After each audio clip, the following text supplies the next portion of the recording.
เก้ายางแก่สุดโทรมเสียหายมีผลผลิตน้อยการยางแห่งประเทศไทยสนับสนุนปลูกแตนด้วยยางพันธุ์ดีไร่ละ 20,000 บาทและปลูกแตนด้วยพืชอื่นไร่ละ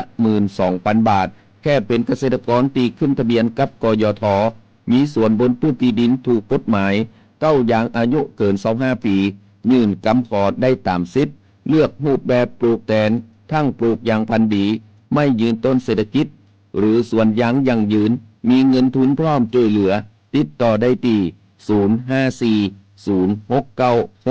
054-069-605การยางแห่งประเทศไทยจังหวัดแพร่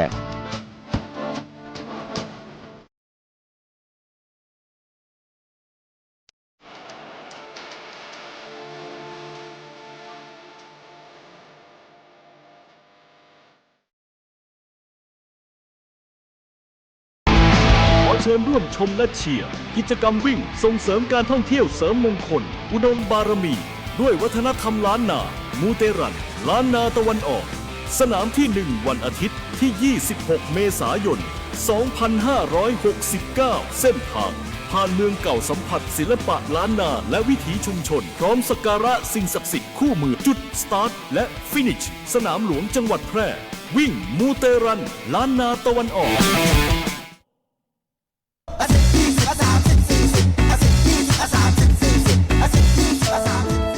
ถ้าความเร็วบนท้องถนนในชุมชนเป็นตัวเลขเหล่านี้ก็คงดีแต่ในความเป็นจริงยังมีผู้ขับขี่ใช้ความเร็วสูงและการขับรถเร็วเกินกฎหมายกำหนดยังเป็นสาเหตุหลักที่ทำให้เกิดอุบัติเหตุสงกรานต์นี้ถึงบ้านอย่างปลอดภัยขับขี่ด้วยความใส่ใจอย่าขับเร็วอย่าขับซิ่งเพื่อคนที่คุณรักขับขี่ปลอดภัยลดความเร็วลดอุบัติเหตุด้วยความปรารถนาดีจากกองทุนเพื่อความปลอดภัยในการใช้รถใช้ถนนและสำนักงานขนส่งจังหวัดแพร่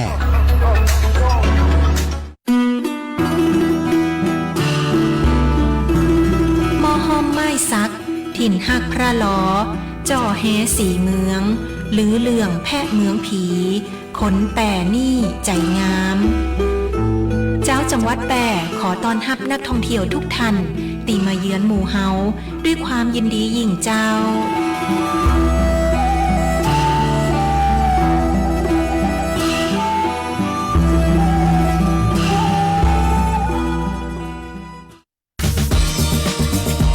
คุณกำลังฟังสวท.แพร่ FM 91 เมกะเฮิรตซ์ให้ความรู้คู่ความสุข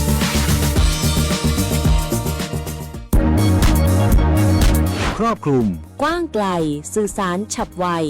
ฟังสวท.แพร่ FM 91 เมกะเฮิรตซ์ กรมประชาสัมพันธ์สื่อรัฐพัฒนาคุณภาพชีวิตคนจังหวัดแพร่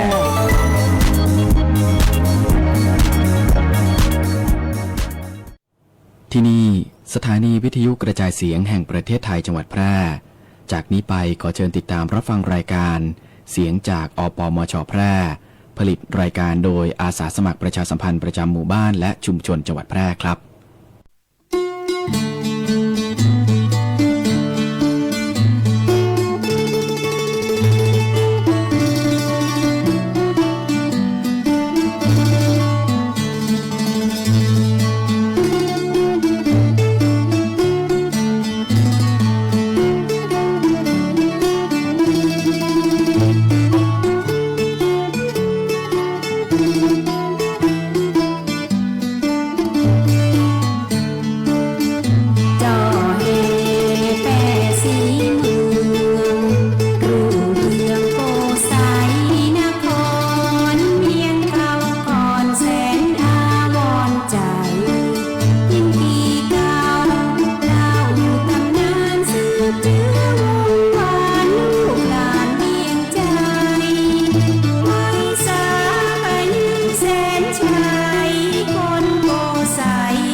วัสดีเจ้า สวัสดีเจ้า สวัสดีเจ้าท่านผู้ฟังท่านผู้ชมตีเคารพหักทุกท่านเจ้าป้ากันเหมือนเดิมนะเจ้ากับรายการเสียงจากอปมช.แปรตั้งสถานีวิทยุกระจายเสียงแห่งประเทศไทยจังหวัดแปรหรือสวท.แปรนะเจ้าซึ่งเป็นเครือข่ายของกรมประชาสัมพันธ์นะเจ้าทุกวันอาทิตย์นะเจ้าเวลาก็ประมาณ 11 โมงไปสักน้อยจนถึงเที่ยงเฮามีนัดกันที่นี่นะเจ้าบ่ได้ลืมกันเน้อเจ้าถึงเวลากะหมุนวิทยุ FM 91 เมกะเฮิรตซ์หรือบางอันกะพอตั้งมือถือเนาะเขาไปตีเพจของสวท.แปรนะเจ้าขณะนี้เฮาสองคนกำลังออกอากาศอยู่นะคุณมาอยู่ดีเจ้าเป็นได้อากาศวันนี้เหมาะ วันนี้เหมาะเพราะอากาศดีอากาศเย็นเนาะแต่เจ้าก็ฝนตกนะก่อนจะเข้ารายการนี่มีฝนมาน้อยประมาณ 9 โมงเนาะฝนกระตกตะวามันซื้นกระตกนะเจ้าแต่ว่าฝนตกกะบุดีเอาลมมาก็แล้วกันที่ไหนบ้านใครอำเภอไหนจังหวัดไหนอากาศเป็นจะใดนะเจ้าบอกกล่าวกันได้นะเจ้าคอมเมนต์มาบอกตัวเนาะเราจะได้ฮู้กันนะเจ้าได้ข่าวว่าวัน2 วันตีเป็นฝนเป็นลมเนี่ยคุณมันอยู่ดีมีบ้านเวียงตองหรือบ้านเนี่ยหลังคาปลิวนะลมแห้งนะลมแห้งเป็นกำลังใจให้ตัวนะเจ้าเนาะเจ้าก็บอกคือน้องฝนน้องลมจะบดีเอาอย่างมานักมาหลายนะจะเอามาหมอกเมาะหมอกควันบดีมาสร้างความเสียหายให้กับเขาเนาะถ้าฝนตกลมแห้งนะเจ้าสิ่งที่เสียหายก็คือบ้านเรือนเนาะบ้านไขตีหลังคาบ่ใครแข็งแรงเนาะประตูหน้าต่างบ่แข็งแรงกับซ่อมเหียปรับปรุงเดี๋ยวให้มันแข็งแรงขึ้นเนาะเวลาลมมามันก็จะได้บ่เสียหายเนาะเจ้าก็ไม่เนาะโดยเฉพาะก็ไม่ใหญ่ตีอยู่ใกล้บ้านเนาะกว่ามันล่มทับใส่บ้านเนาะเอากระตัดกระตอนเหียนิดน้อยเนาะถ้าอยากบ่ได้กับไปแจ้งเจ้าหน้าที่เทศบาลก็ได้อบตก็ได้เนาะเปิดมีรถกระเช้านะเจ้ามันยากฮือเนาะหรือถ้าอยู่ใกล้ไอ้ไฟฟ้าเสาไฟฟ้ามันเอียงไปก้าอย่างนี้นะจ๊ะก็ไปบอกฮือตีประการไฟฟ้าส่วนภูมิภาคหรือใกล้ๆบ้านของท่านฮือเปิดมาดูแลฮือเนาะมาซ่อมแซมฮือนะเจ้าเอามาพอข่าวแรกกันเนาะคุณมายุรีเจ้าเป็นข่าวเรื่องเกี่ยวกับพยากรณ์อากาศนะเจ้าพยากรณ์อากาศประจำวันอาทิตย์ที่26 เมษายนพุทธศักราช 2569ตั้งแต่เวลา 6 นาฬิกาวันนี้จนถึงเวลา 6 นาฬิกาวันพรุ่งนี้พยากรณ์อากาศ24 ชั่วโมงตั้งหน้าประเทศไทยตอนบนจะเริ่มฝนลดลงแต่ก็คงยังมีฝนฟ้าคะนองลมกระโชกแห้งบางแห่งและฝนตกหนักได้บางพื้นที่บริเวณภาคเหนือเนื่องจากบริเวณความกดอากาศสูงหรือมวลอากาศเย็นปกคลุมประเทศไทยตอนบนและประเทศจีนใต้ส่งผลยะฮือมีลมใต้และลมตะวันออกเฉียงใต้พัดนำความชื้นจากอ่าวไทยและทะเลจีนใต้เข้ามาปกคลุมภาคตะวันออกเฉียงเหนือภาคเหนือภาคกลางรวมถึงกรุงเทพมหานครและปริมณฑลและภาคตะวันออกมีกำลังอ่อนลงในขณะที่ประเทศไทยตอนบนมีอากาศร้อนขอให้ประชาชนบริเวณดังกล่าวระวังอันตรายจากฝนฟ้าคะนองลมกระโชกแห้งและฝนตกหนักที่อาจจะเกิดขึ้นรวมถึงให้ดูแลรักษาสุขภาพในช่วงสภาพอากาศเปลี่ยนแปลงไว้ตัวส่วนภาคใต้มีฝนฟ้าคะนองบางแห่งเนื่องจากลมตะวันออกและลมตะวันออกเฉียงใต้พัดปกคลุมอ่าวไทยภาคใต้และทะเลอันดามันอันหนึ่งในช่วงวันที่28 เมษายนถึงวันที่1 พฤษภาคม 2569ประเทศไทยตอนบนจะมีพายุฤดูร้อนเกิดขึ้นโดยลักษณะของพายุฝนฟ้าคะนองและลมกระโชกแห้งและลูกเห็บตกบางพื้นที่รวมถึงอาจมีฟ้าผ่าเกิดขึ้นได้ โดยจะเริ่มจากภาคตะวันออกเฉียงเหนือภาคเหนือและภาคตะวันออกก่อนส่วนภาคกลางรวมถึงกรุงเทพมหานครและปริมณฑลจะได้รับผลกระทบในระยะถัดไปเนื่องจากบริเวณความกดอากาศสูงหรือมวลอากาศเย็นจากประเทศจีนอีกระลอกหนึ่งและแผ่ลงมาปกคลุมประเทศจีนใต้และภาคตะวันออกเฉียงเหนือในขณะที่ประเทศไทยตอนบนมีอากาศร้อนฝุ่นละอองในระยะนี้ภาคเหนือและภาคกลางตอนบนมีการสะสมของฝุ่นละอองหรือหมอกควันอยู่ในเกณฑ์เกินมาตรฐานเนื่องจากความหนาแน่นของจุดความร้อนบริเวณภาคเหนือและบริเวณใกล้เคียงมากกว่าความสามารถของการระบายอากาศขอให้ประชาชนหลีกเลี่ยงการอยู่ในที่โล่งและควรสวมหน้ากาก N95 เพื่อความปลอดภัยเมื่ออยู่นอกอาคารพยากรณ์อากาศบริเวณภาคเหนืออากาศร้อนในตอนกลางวันโดยมีฝนฟ้าคะนองร้อยละ40ของพื้นที่กับมีลมกระโชกแห้งและฝนตกหนักบางแห่งบริเวณจังหวัดแม่ฮ่องสอนเชียงใหม่เชียงรายลำปางพะเยาน่านแปร่อุตรดิตถ์ตากพิษณุโลกและจังหวัดเพชรบูรณ์อุณหภูมิต่ำสุด21ถึง25องศาเซนเซียสอุณหภูมิสูงสุด32ถึง38องศาเซนเซียสลมตะวันออกเฉียงใต้ความเร็ว5ถึง15กิโลเมตรต่อชั่วโมงพยากรณ์อากาศบริเวณจังหวัดแปร่อากาศร้อนกับมีฟ้าหลัวในตอนกลางวันโดยมีพายุฝนฟ้าคะนองร้อยละ30ของพื้นที่กับมีลมกระโชกแห้งบางแห่งทัศนวิสัย 3-7 กิโลเมตรลมตะวันตกเฉียงใต้ความเร็ว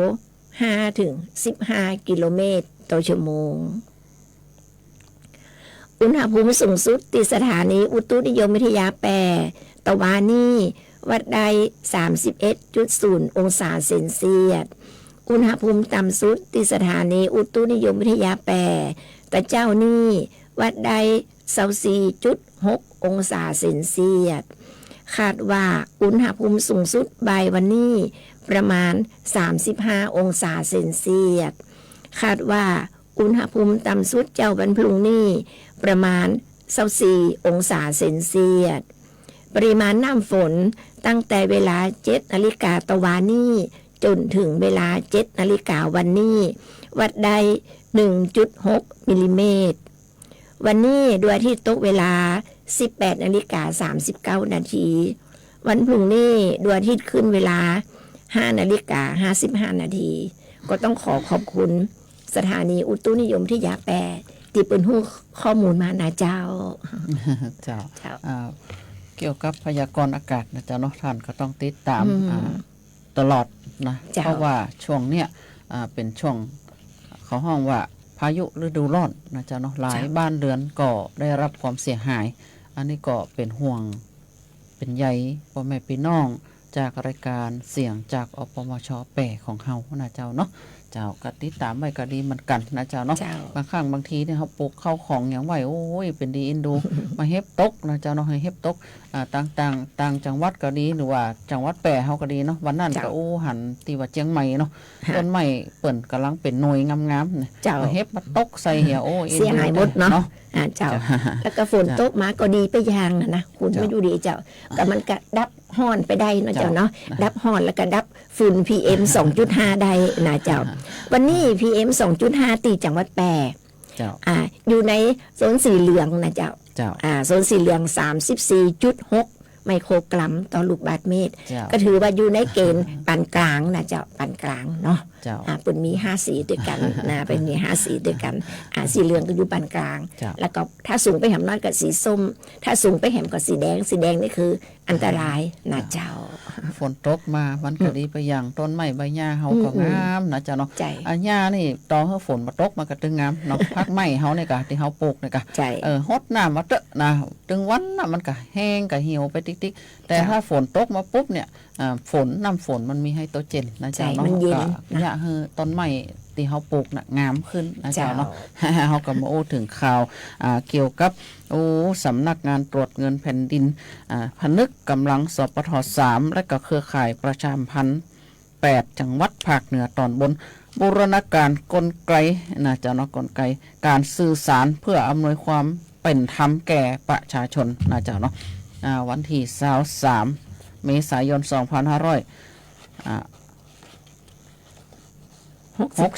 เนี่ยนะเจ้าเนาะเปิ้นเขียน206นะเจ้าเนาะแต่ก็เป็น2569เนี่ยสำนักงานตรวจการแผ่นดินจัดกิจกรรมความร่วมมือระหว่างสำนักงานผู้ตรวจการแผ่นดินกับเครือข่ายของประชาสัมพันธ์ระดับจังหวัดนะเจ้าเนาะเพื่อสร้างความร่วมมือเชิงรุกในการแก้ไขปัญหาความเดือดร้อนของประชาชนผ่านแอปพลิเคชัน Zoom Meeting นะเจ้าเนาะปัญหาความเดือดร้อนของประชาชนเนี่ยนะเจ้าเนาะเปิ่นมีเป้าหมายหลักในการส่งเสริมธรรมาภิบาลและก็คุ้มครองสิทธิเสรีภาพของประชาชนอย่างทั่วถึงโดยมีนายทรงศักดิ์สายเชื่อนะเจ้าประธานผู้ตรวจการแผ่นดินเป็นประธานในพิธีการเปิดพร้อมระบุว่าความร่วมมือกับเครือข่ายประชาสัมพันธ์ในครั้งเนี้ยถือเป็นยุทธศาสตร์สำคัญในการสนับสนุนการทำงานของผู้ตรวจการแผ่นดินโดยเฉพาะการทำหน้าที่เป็นตัวกลางในการรับฟังปัญหาและตรวจสอบความบ่เป็นธรรมในระดับพื้นที่เพื่อแก้ไขปัญหาความเดือดร้อนของประชาชนเป็นไปอย่างรวดเร็วและก็มีประสิทธิภาพที่สูงสุดด้านนางเหมือนใจวงใหญ่ผอ.สปท3นะจ๊ะเนาะเปิดเผยว่ากิจกรรมครั้งเนี้ยเป็นการบูรณาการระหว่างกลไกแห่งความเป็นธรรมและก็กลไกการ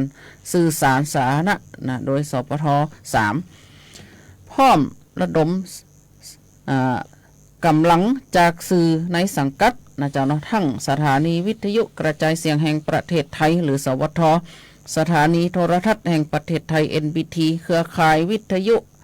และเครือข่ายสื่อออนไลน์ทำหน้าที่เป็นกระบอกเสียงให้ประชาชนเข้าถึงสิทธิและช่องทางการร้องเรียนได้อย่าง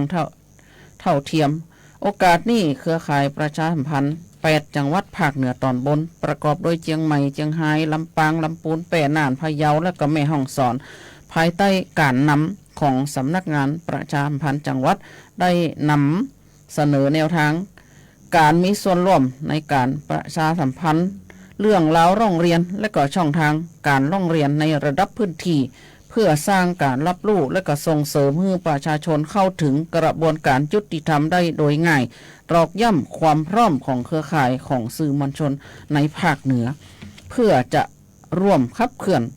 สังคมธรรมาภิบาลอย่างยั่งยืนต่อไปนะเจ้าเนาะอันนี้ก็เป็นสิ่งดีๆนะเจ้าเนาะที่สำนักงานตรวจการแผ่นดินเนี่ยเปิ่นกับพนึกกำลังเครือข่ายสื่อมวลชนทางภาคเหนือของเฮานะเจ้าเนาะอย่างเช่นการบ่ได้รับความเป็นธรรมเกี่ยวกับเรื่อง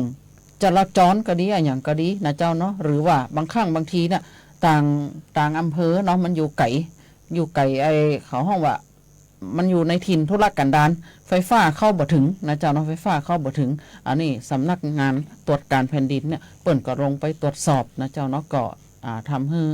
เจ้าบ้านได้รับความเป็นธรรมนักขึ้นนะเจ้าเนาะเปิ่นว่าทำไมประชาชนเนี่ยถึง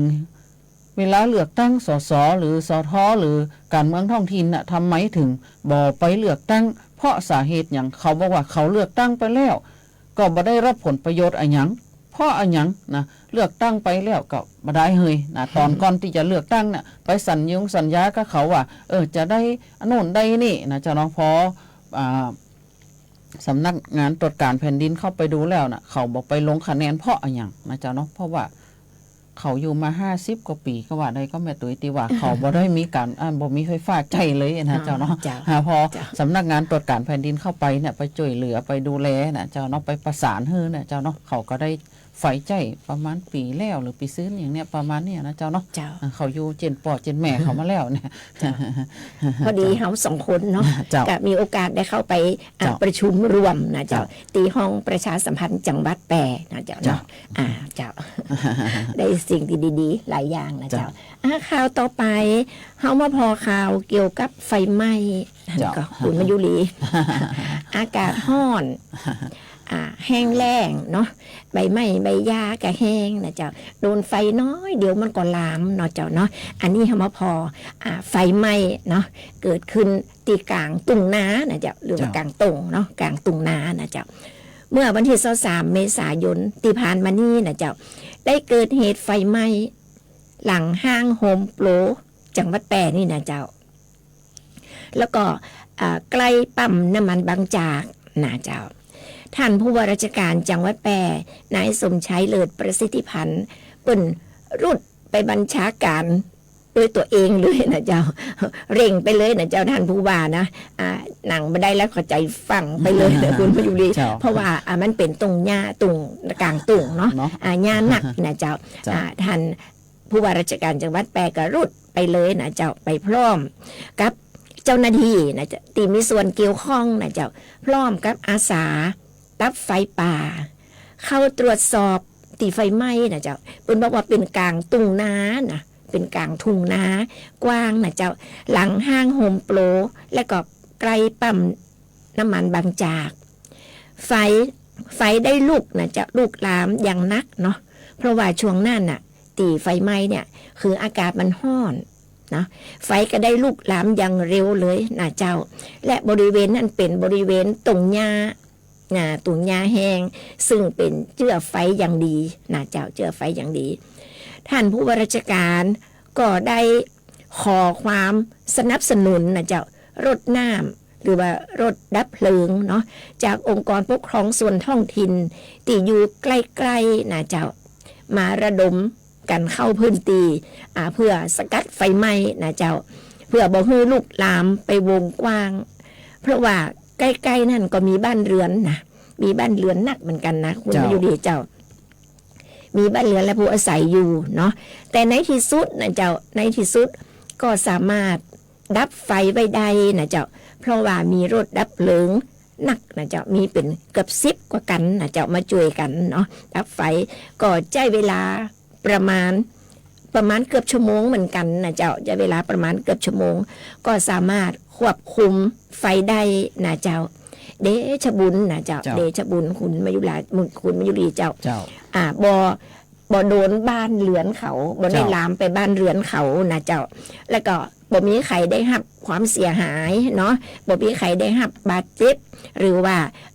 ล้มตายเสียชีวิตนะเจ้าบ่มีนะเจ้าเนาะก็ดีนะเจ้าดีแล้วก็ไฟเนี่ยได้ลามไปไหม้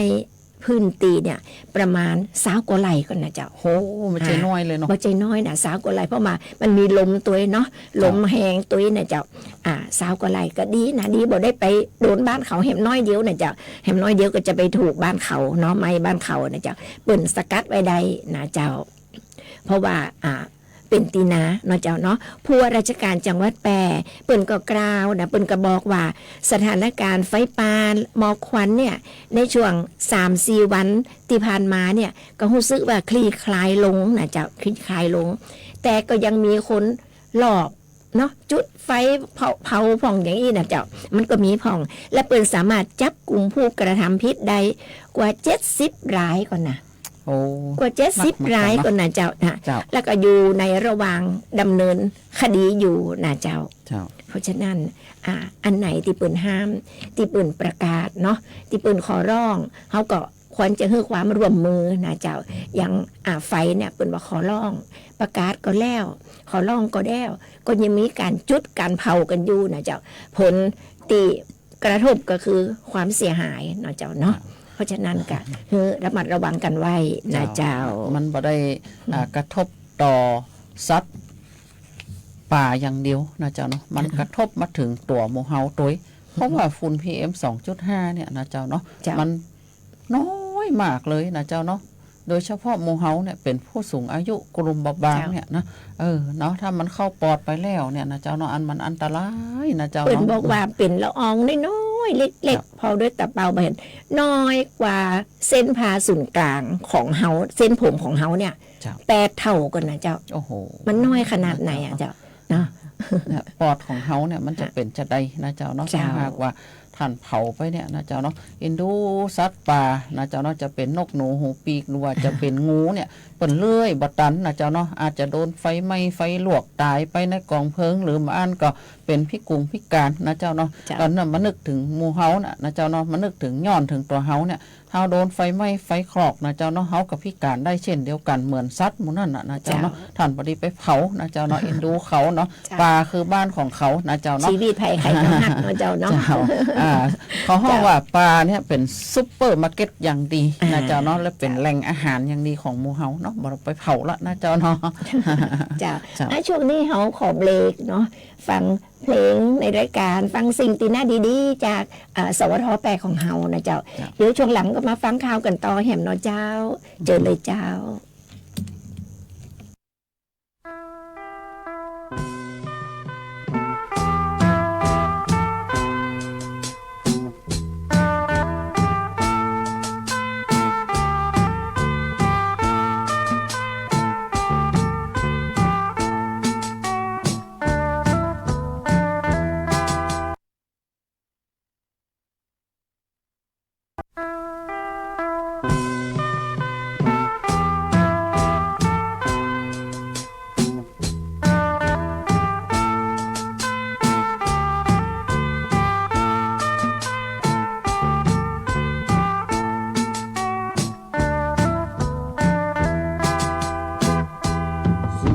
จริงๆโอ้ยอดหญิงเมืองแพร่โอ้ดวงแดช่างสวยแท้จริงเนาะเจ้าน้องอยู่เมืองเหนืองามเหลือจริงนงยาวอยู่ทำกลางป่าเขาเจ้าก็ยังใช้ลายสวยจริงๆแท้น้องนางภาคเหนือได้พบนวลเนื้อเป็นบุญเหลือง3 วัยที่อยู่เมืองกรุงยังมุ่งมาพบหวานใจสาวเมืองแหล่ชายลายอยากฝากใจไว้กับควันตาสาวเมืองแหล่ช่างสวยแท้งามแท้สาวอื่นก็ยังแพ้สาวเมืองแหล่นะน้องยาสิ่งศักดิ์สิทธิ์พระธาตุช่อแห่คงนำพาตัวพี่ได้พบการดาโปรดเมตตาเด็ดเนื้อทองงามจริงๆโอ้ยอดหญิงเมืองแพร่โอ้ดวงแดช่างสวยแท้นานวันน้องที่อยู่แดนไกลเขาฝากใจไว้กับเนื้อทองสาวเมืองแพร่หน้ามองขอจับจองรักน้องสักคน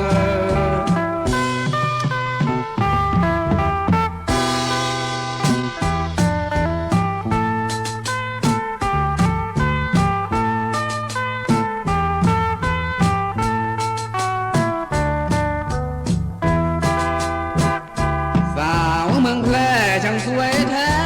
งามแท้สาวที่อื่นก็ยังแพ้สาวเมืองแพร่นะน้องยาสิ่งศักดิ์สิทธิ์พระธาตุช่อแห่คงนำพาตัวพี่ได้พบการดาโปรดเมตตาเถิดเนื้อทองงามจริงๆโอ้ยอดหญิงเมืองแพร่โอ้ดวงแดช่างสวยแท้นานวันน้องที่อยู่แดนไกลขอฝากใจไว้กับเนื้อทองสาวเมืองแพร่หน้ามองขอจับจองรักน้องสักคน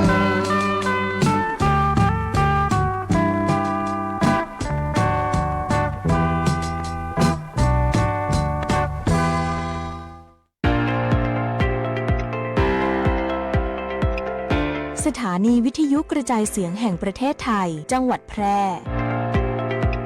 91 เมกะเฮิรตซ์ ให้ความรู้คู่ความสุข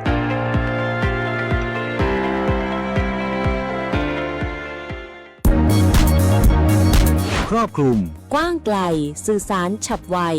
ฟังสวทแพร่ FM 91 เมกะเฮิรตซ์ กรมประชาสัมพันธ์ สื่อรัฐพัฒนาคุณภาพชีวิตคนจังหวัดแพร่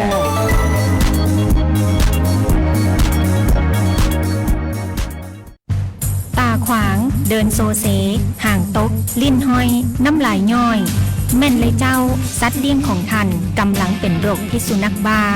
เพื่อบ่ให้มีการสูญเสียชีวิตจากโรคพิษสุนัขบ้าเฮาผู้คนต้องเป็นส่วนหนึ่งในการเฝ้าระวังป้องกันควบคุมและบูรณาการร่วมกันกำจัดโรคพิษสุนัขบ้าให้หมดไปจากประเทศไทยและบ่ได้ลืมว่าสัตว์เลี้ยงลูกด้วยนมกูชนิดเป็นโรคพิษสุนัขบ้าเฮาต้องเฝ้าระวังสัตว์ปลอดโรคขนปลอดภัยจากโรคพิษสุนัขบ้าชัดเจนกับเรื่องง่ายๆที่คุณต้องรู้ประกันภัยพรบคุ้มครองค่ารักษาพยาบาลเบื้องต้นถึงผู้ขับและผู้โดยสารเมื่อเกิดอุบัติเหตุบนท้องถนนชัวร์ได้มากกว่ากับประกันภัยรถภาคสมัครใจครอบคลุมความเสียหายต่อตัวรถความรับผิดชอบต่อบุคคลภายนอกมีหลายระดับความคุ้มครองที่เลือกคือเหมาะกับคุณบ่ได้ลืม3เช็คก่อนออกเดินทางเช็คสภาพรถให้มั่นใจเช็คสภาพคนให้พร้อมและเช็ควันหมดอายุของประกันภัยทุกการขับขี่ชัดเช็คชัวร์ไปด้วยกันคปภ.คุ้มครองผู้ทำประกันภัยคุ้มครองคุณโปรดระวังมิจฉาชีพแอบอ้างแบงก์ชาติว่าจะช่วยติดตามเงินที่ถูกหลอกคืนได้อย่าเชื่อเด็ดขาดอย่าโอนเงินอย่าให้ข้อมูลส่วนตัวหากมีข้อสงสัยติดต่อแบงก์ชาติโทร1213อย่าหลงเชื่ออย่าตกเป็นเหยื่อซ้ำอีกครั้งแบงก์ชาติห่วงใยเตือนภัยการเงินย้ำอีกครั้งแบงก์ชาติโทร1213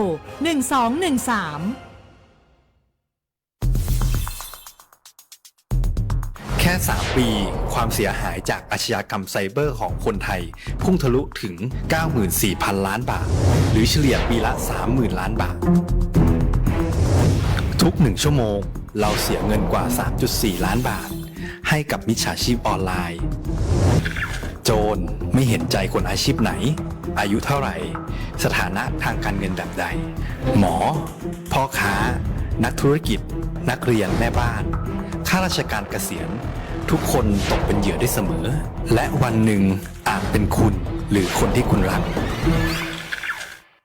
เพราะจุดอ่อนร่วมของเหยื่อคือความเร่งรีบขาดสติหรือแม้แต่บางครั้งก็เกิดความโลภจนเกินไปอย่าปล่อยให้การกดคลิกเดียวลิงก์เดียวทำให้โจรยิ้มกว้างวันนี้ถึงเวลาแล้วที่คนไทยทุกคนจะต้องร่วมมือกันสร้างภูมิคุ้มกันอาชญากรรมไซเบอร์ช่วยกันหยุดก่อนที่ภัยไซเบอร์จะทำให้คนที่คุณรักและตัวคุณเองกลายเป็นเหยื่อ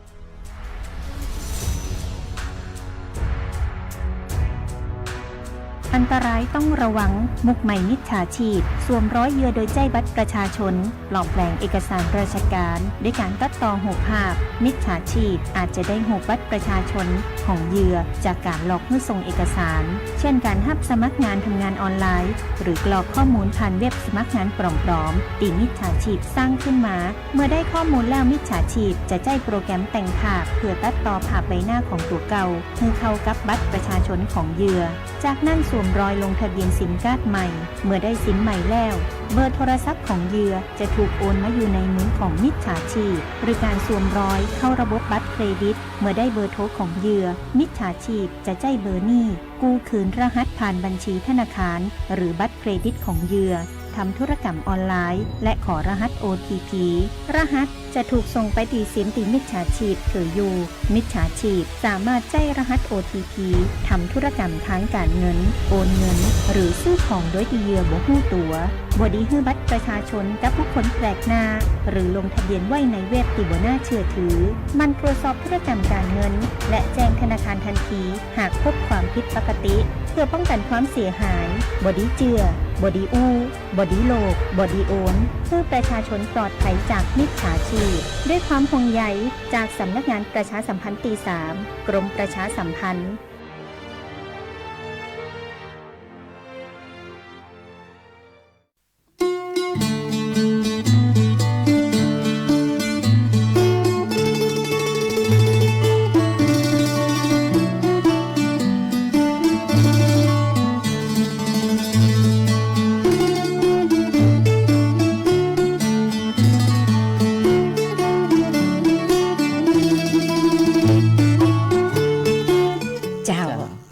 ผู้ฟังท่านผู้ชมเจ้าท่านกำลังเกียรติติดตามรับฟังรับชมรายการเสียงจากอปมช.แปรตั้งสถานีวิทยุกระจายเสียงแห่งประเทศไทยจังหวัดแปรหรือสวทแปรเนาะเจ้าซึ่งมีข้าเจ้าพนันนันกันกาเจ้าข้าเจ้ามายุรีเครือใจเจ้าเนาะเป็นได้ของเจ้า เพลงมนม้วนตีจบไปตะกี้เนาะฝากรักที่เมืองแพร่นะเจ้าหรือว่าฝากหักที่เมืองแปรนะเจ้าเนาะแฟนรายการคอมานะเจ้าจัดฮือละเนอเจ้าคงจะถูกใจถูกอกถูกใจบ่นักก็น้อยนะเจ้าท่านอยากใครได้ฟังเพลงหยังอยากใครได้ยินเพลงหยังขอเข้ามาจากรายการของเฮานะเจ้าเฮาพร้อมยินดีที่จะจัดฮือนะเจ้าเพลงมนม้วนของจังหวัดแปรนะเจ้าเนาะเจ้าเปิ้นอากาศโทรเข้ามาได้นะเจ้าเนาะ0545235516นะเจ้าเนาะเปิ้นเปิ้นชมสาวเมืองแปรนี่งามแต่ไอ้น่ะมีเมืองแปรงามก็งามแต่เนาะคนนั่งข้างๆก็งามนะชมกันเองเลยเนาะขอบคุณที่ชมกำลังใจกันเจ้าเปิ้นบอกว่าคนจะงามน้ำใจใช่ใบหน้านะคนจะสวยจัญญาใช่ตาหวานคนจะรวยสินทานใช่บ้านโตมันหายไปอันหนึ่งเนี่ยไข่รุดไข่ตอก็ได้น้องตอนี่ตอจริงเนาะเพราะมันมืดตอกำนะคะคอมเมนต์มาในเพจสวทนี่ก็ได้เจ้าคนจะเขาจะงามตีน้ำใจเจ้าคุณมายุรีเจ้าเขาบ่ได้ดูกันแต่เพียงภายนอกเนาะบ่ได้ดูกันที่หน้าตานะเจ้างามลึกๆอยู่ที่น้ำใจของเฮาเป็นนะเจ้าเจ้าข่าวต่อไปเป็นข่าวอย่างจ้าคุณมายุรีสำนักงานขนส่งเป็นอย่างนะเจ้าสำนักงานขนส่งจังหวัดแปรนะเจ้าเนาะวันที่21 เมษายน 2569ณห้องประชุมชั้น3สำนักงานขนส่งจังหวัดแปรนางสาวดารารัตน์ดาวเวียงกันนะเจ้าเนาะขนส่งจังหวัดแปรเนี่ยเปิ้นให้เกียรติเป็นประธานในพิธีลงนามบันทึกข้อตกลง MOU การจัดสรรเงินกองทุนเพื่อความปลอดภัยในการใช้รถใช้ถนนนะเจ้าเนาะระดับจังหวัดประจำปีงบประมาณ 2569 กองทุนกปทนะเป็นกองทุนหมุนเวียนที่ได้จากรายได้การประมูลเลขรถเลขทะเบียนรถสวยโดยปีงบประมาณ 2569 จังหวัดแปรได้รับการอนุมัติงบประมาณรวมทั้งสิ้น3,998,980 บาทเพื่อดำเนินงาน22โครงการ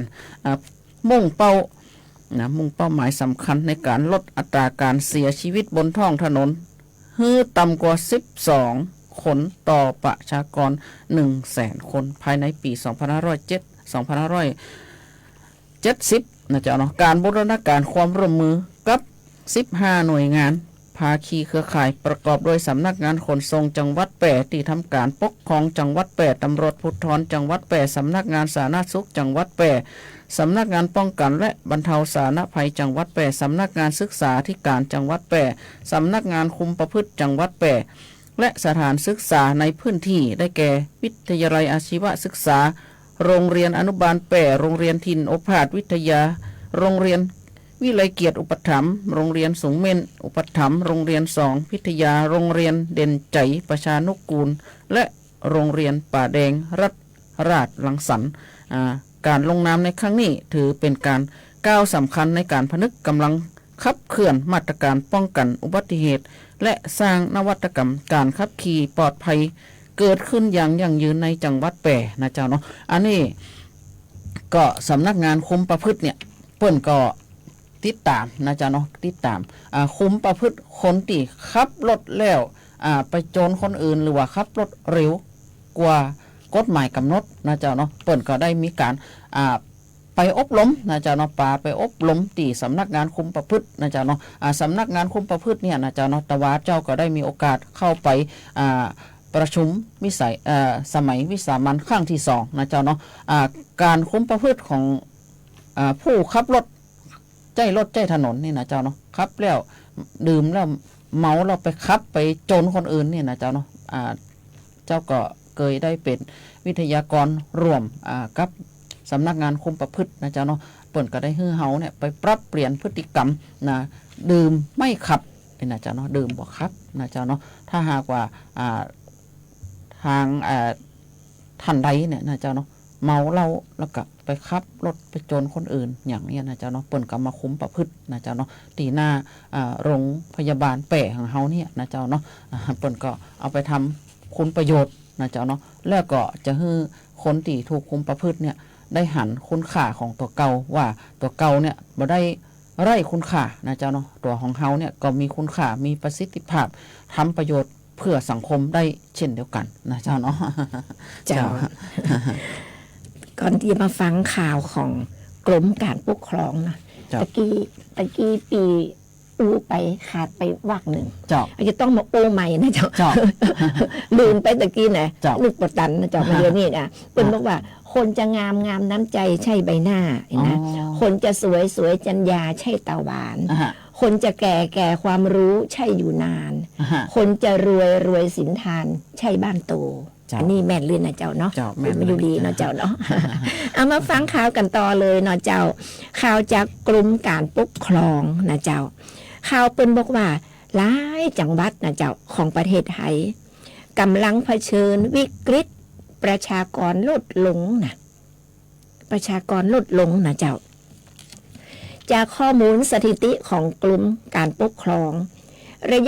ในระยะ30 ปีนะเจ้าก็คือตั้งแต่พศ 2538 ถึงพศ